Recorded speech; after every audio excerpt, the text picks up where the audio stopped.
Hello friends, जय हिंद, जय है Bharat. Welcome back to my channel. I hope that all will be healthy and happy. दोस्तों, मैंने आज जो क्वेश्चन लिया है हाइट एंड डिस्टेंस से है, 10वीं कक्षा से।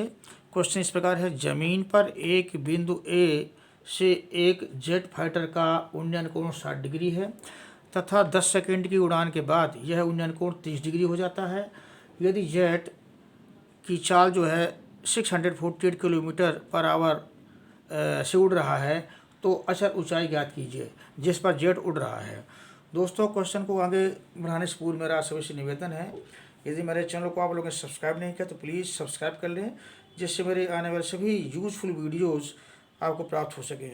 क्वेश्चन बहुत ही अच्छा है, कृपया इसे पूरा देखें, जिससे आपको जो है बहुत फ़ायदा मिलने वाला है। Thank you very much. अब क्वेश्चन को सॉल्व करते हैं। दोस्तों, पहले एक फिगर ड्रा कर लेते हैं प्लेन की और ये लोकेशन वाइज। तो देखिए, ज़मीन में एक ए बिंदु कह रहा है, ये ए बिंदु है। प्लेन यहाँ पे ए बिंदु पर है इनिशियली। ई बिंदु से ए बिंदु पर जो यहाँ पे जो उन्नयन कोण बढ़ रहा है वो ये 60 डिग्री का है, ये 60 डिग्री का है। प्लेन ई पॉइंट से डी पॉइंट पे उड़ के चलता है 10 सेकेंड के लिए। क्वेश्चन के हिसाब से 10 सेकेंड के लिए उड़ के चल जाता है, जिसकी चाल क्या है 648 किलोमीटर पर आवर। इस तो वो डी में पहुंचता है। डी से ए पर जो उन्नयन कोण है यहाँ पे ए बिंदु से, वो जो है 30 डिग्री हो जाता है। और ये जो ऊंचाई है प्लेन की ए बिंदु से, वो ज़मीन से जो है एच है, और जो डी जाता है तो भी एच है, क्योंकि ये ऊंचाई अचर है, कह रहा है ना। तो अचर ऊंचाई ज्ञात कीजिए, यानी एक लेवल पर प्लेन जो है उड़ रहा है, ऊंचाई उसकी कांस्टेंट है। तो ये एच है तो ये भी एच है। और प्लेन की जो ज़मीनी दूरी है ए बी, पहली पोजीशन में एक्स माना हमने, दूसरी पोजीशन में जो है एक्स बी से सी तक जाता है तो x1 डिस्टेंस कवर करता है 10 सेकेंड में। ये हम चीज़ें हम मान ली। माना फाइटर ए बिंदु पर है, जहाँ से ए बिंदु पर उन्नयन कोण 60 डिग्री है।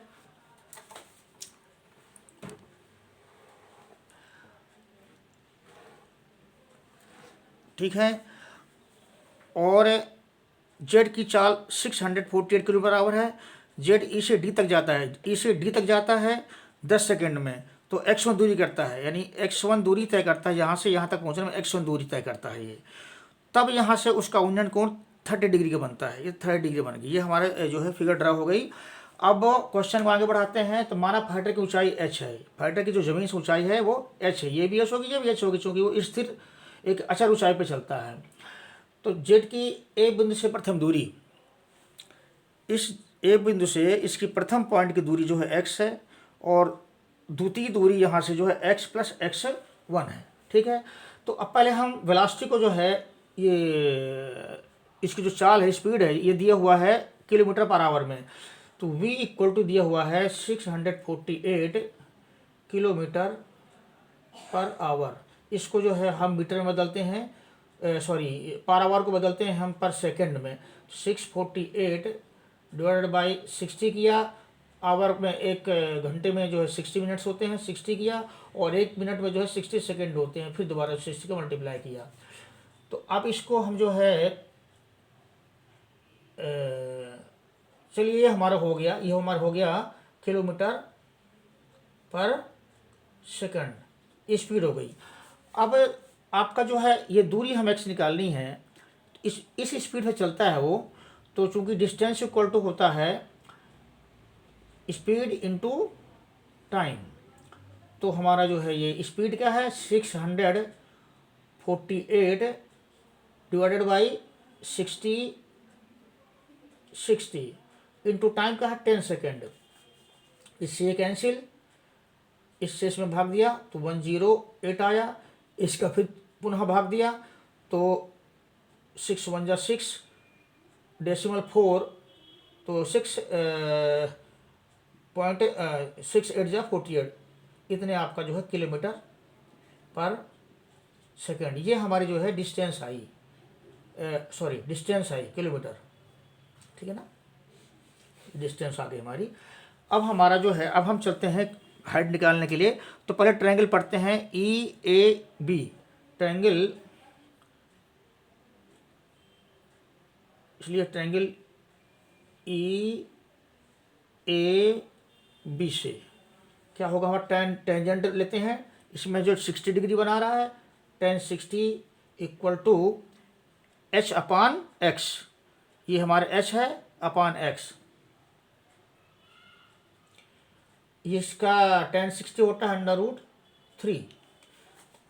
इसको जो है हम नीचे 1 लिख सकते हैं, तो क्रॉस मल्टीप्लिकेशन किया तो h इक्वल टू √3x। ये हमारा इक्वेशन पहला हो गया।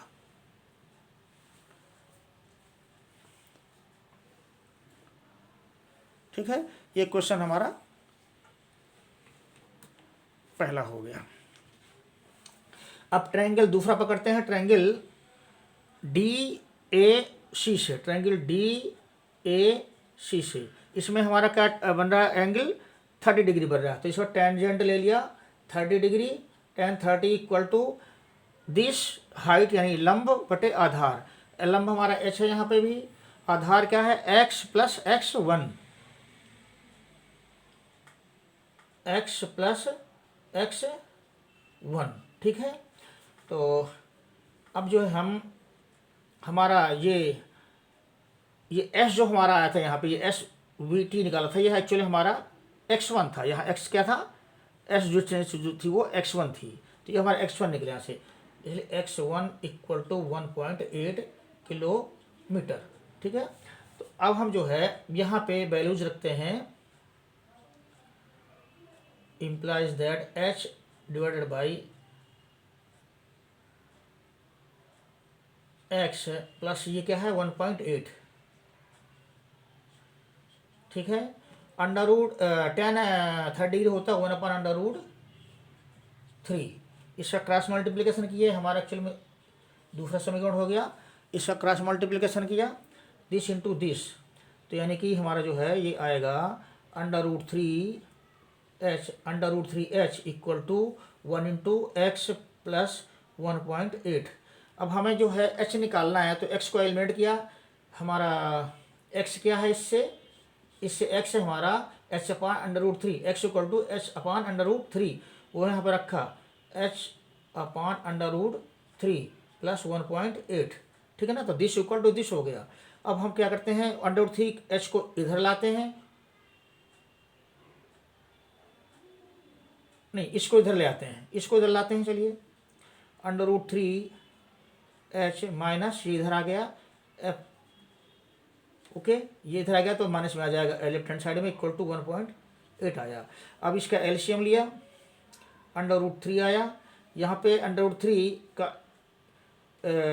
इसमें 1 है नीचे, भाग दिया तो 1√3 आया, इसका मल्टीप्लाई किया तो 3 आ गया।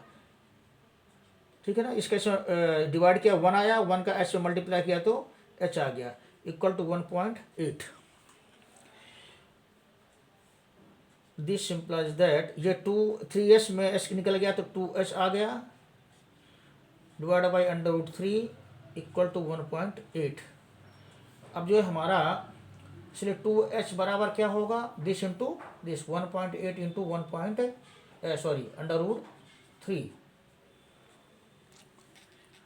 1.8 इक्वल टू √3। इसलिए 2h h इक्वल टू क्या होगा, h इक्वल टू होगा 1.8 डिवाइडेड बाई 2 इंटू √3। इसका इसको डिवाइड किया तो 0.9 आएगा, इक्वल टू 0.9 √3।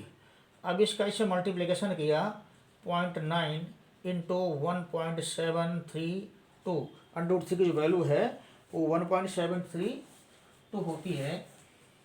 तो वो जो आपका मल्टीप्लिकेशन आएगा, ये आएगा इक्वल टू